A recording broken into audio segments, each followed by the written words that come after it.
Sin eater. This is a viewer requested topic, so thank you guys.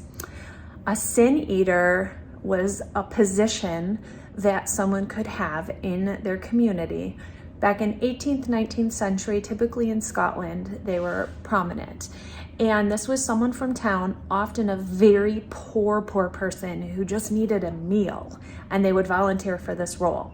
When someone would die, a family would believe that these sins of the person, their naughty things they had done, could be taken away so that when they went to heaven or went wherever they believed they were going, they could go with a clear conscience. They would place a piece of bread on the person's chest and let it sit, believing that that soaked out the sins out of the person.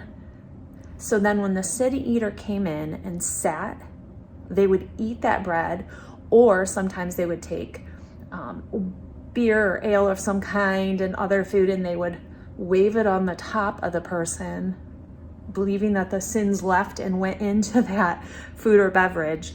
That person, that sin eater, would then consume it, in theory, consuming the sin into their own self.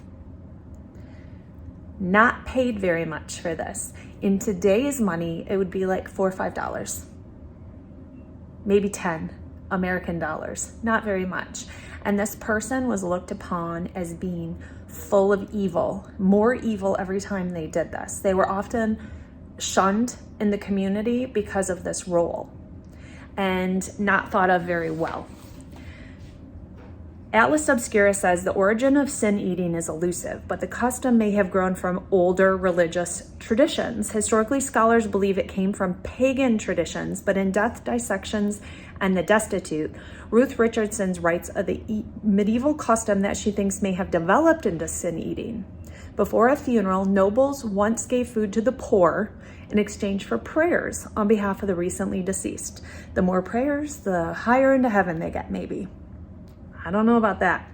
So the last known sin eater in the UK was named Munslow, and he died in 1906. Though it took time, he was likely one of the first of his profession to get to have a funeral of his own and to be remembered by the community. Sin eater.